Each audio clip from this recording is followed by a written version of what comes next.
Selamat pagi Ibu Bapak Saudaraku yang kasih dalam Tuhan. Hari ini Rabu 6 Mei, kembali saya dan Ibu Gembala mengajak Ibu Bapak Saudaraku bersama menyembah Tuhan. Tiada beban yang berat di dalam Tuhan, gunung yang sangat tinggi direndahkannya, badai hidup yang berat dihalaukannya, hati yang hancur luluh dihiburkannya. Jika Dia mengatur semua isi dunia, ku tahu Dia pun juga pimpin hidupku. Jika Dia mengatur semua isi dunia, ku tahu Dia pun juga pimpin hidupku.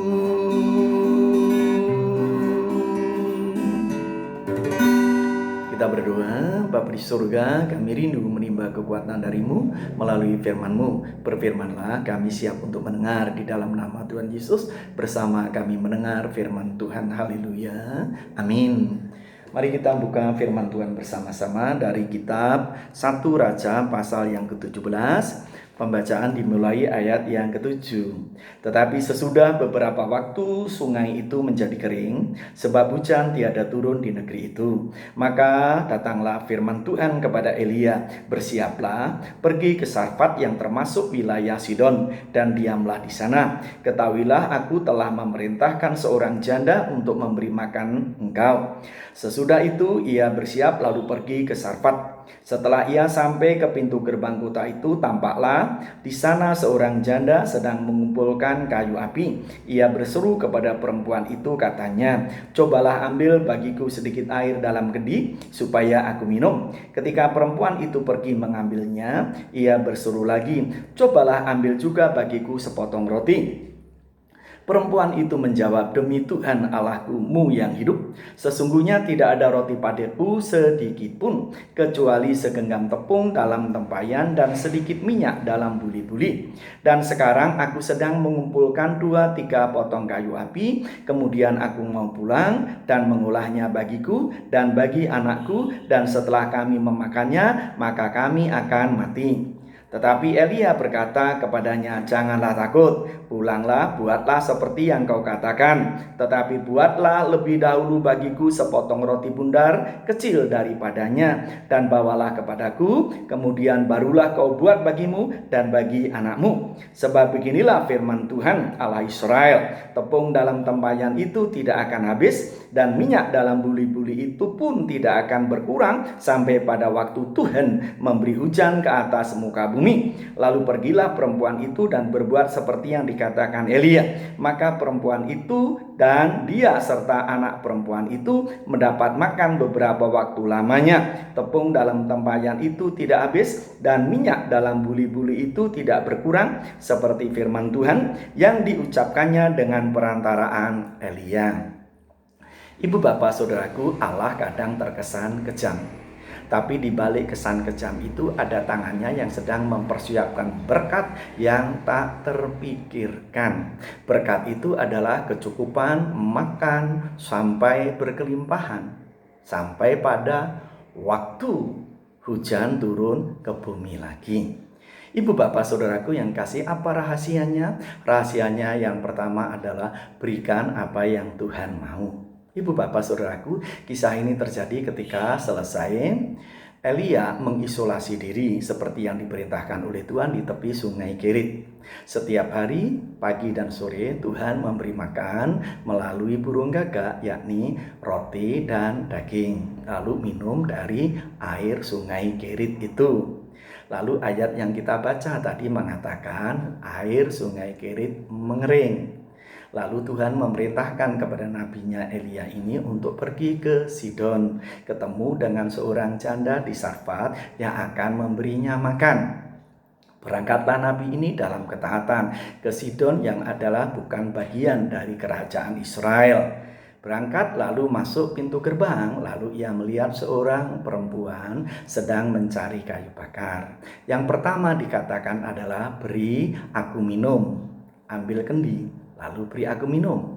Setelah diambilkan dan dia minum, nabi ini berkata, beri kepadaku sepotong roti. Baru perempuan ini membuka apa yang terjadi.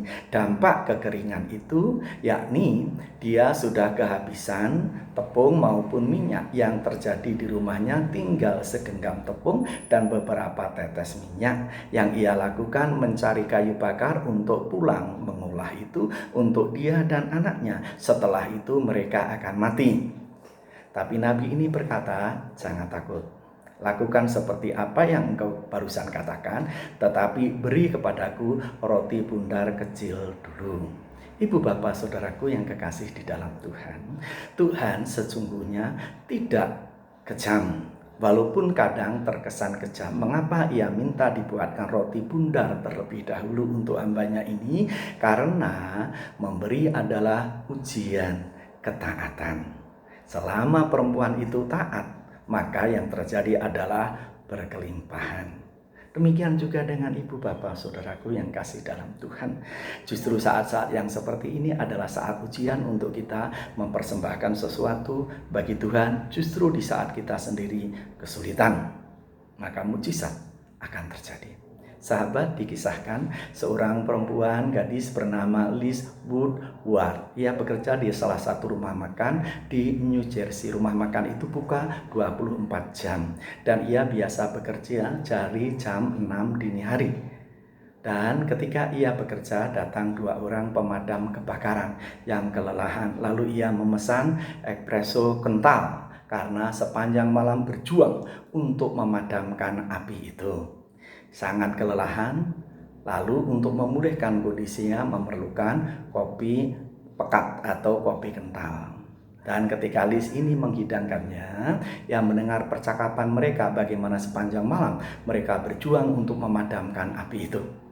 Lalu Liz Woodward membuat sarapan, lalu berkata begini, saya traktir sarapan Anda hari ini.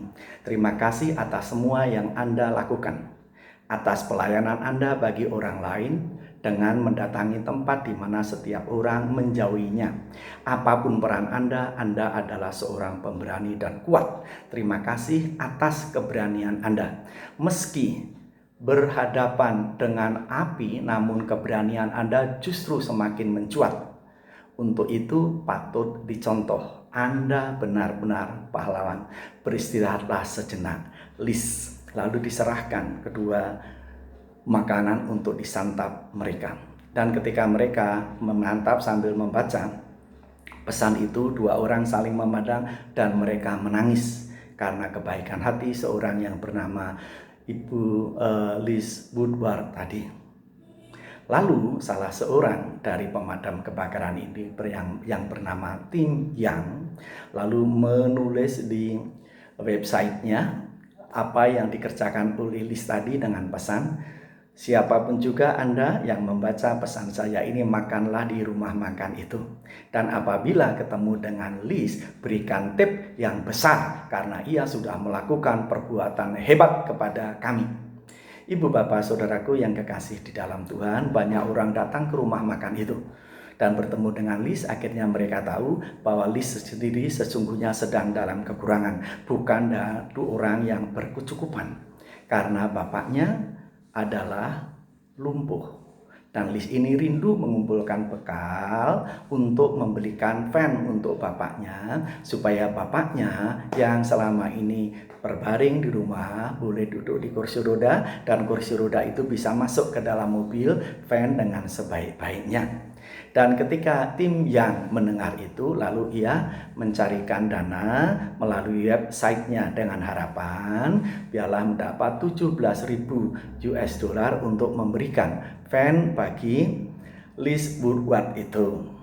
Tetapi Ibu Bapak Saudaraku, yang terjadi setelah itu diangkat ke permukaan, websitenya dibaca oleh banyak orang, dalam hitungan beberapa hari bukan 17.000 yang terkumpul tetapi 86.000 US dollar. Dan ketika diserahkan kepada Liz itu, ketika mengunjungi ke rumah, Liz menangis sejadi-jadinya dan mengucapkan terima kasih sebesar-besarnya kepada tim yang sudah menerima kebaikannya itu, dan akhirnya kebaikannya menular sedemikian rupa ke banyak orang, sehingga bapaknya yang dulu adalah juga pejuang untuk mengabdikan hidupnya bagi kemanusiaan, sekarang bisa naik mobil van itu sekalipun duduk di kursi roda dan boleh menikmati hari-harinya dalam berkat dan pimpinan Tuhan. Ibu Bapak Saudaraku yang kekasih di dalam Tuhan, perbuatan kecil dari seorang pelayan yang bukan orang kaya tetapi membelikan 2 porsi makan pagi untuk 2 pejuang kemanusiaan yang bernama pemadam kebakaran itu melahirkan kebaikan yang luar biasa. Ibu Bapak Saudaraku yang kekasih, yang dilakukan janda ini persis seperti apa yang diminta Nabi. Dibuatkan sepotong roti bundar, diserahkan, dan ia pulang membuat roti untuk dia dan anaknya, dan ketika dituang tidak ada habis-habisnya, sampai seperti yang dijanjikan Tuhan. Pertama adalah berikan apa yang Tuhan mau. Lalu yang kedua, lakukan apa yang Tuhan perintahkan. Maka akan terjadi mujizat. Ibu Bapak Saudaraku yang kekasih, lakukan perbuatan kecil dengan kasih yang besar. Sebagai rasa syukur kita kepada Tuhan, baik itu melalui tindakan maupun melalui berkat yang Ibu Bapak Saudaraku terima, Ibu Bapak Saudaraku sisihkan bagi hormat dan kemuliaan nama Tuhan. Tuhan tidak pernah lupakan itu. Tuhan memberkati secara ajaib. Seperti janda ini, sampai tempayan minyak maupun tempat untuk menaruh gandum itu, yang dipakai membuat roti itu tidak ada habis-habisnya sampai waktu yang dikatakan Tuhan. Lakukan yang diperintahkan, berikan apa yang Tuhan minta. Tuhan memberkati Ibu Bapak Saudaraku yang terkasih. Mari kita berdoa. Bapa, kami bersyukur karena Bapa baik yang sudah memberkati kami dengan firman-Mu. Kami siap melaksanakan dalam berkat dan pimpinan-Mu. Bangsa dan negara kami diberkati Tuhan, sehingga kami semua boleh secepatnya Bapa menikmati kehidupan normal karena Bapa memberkati apa yang dilakukan pemerintah kami, dan masyarakat boleh mendisiplin diri sehingga sekali lagi virus corona sudah secepatnya terselesaikan dan kami kembali menikmati hari-hari kami dalam berkat dan pimpinan Tuhan. Terpuji nama-Mu Bapa, dalam nama Tuhan Yesus kami masuki hari ini dalam berkat dan pimpinan Tuhan. Tetap belajar di rumah, bekerja dari rumah, dan beribadah di rumah. Nama Tuhan ditinggikan, nama Tuhan diagungkan dalam nama Tuhan Yesus. Haleluya. Amin. Selamat pagi, Tuhan berkati kita semua.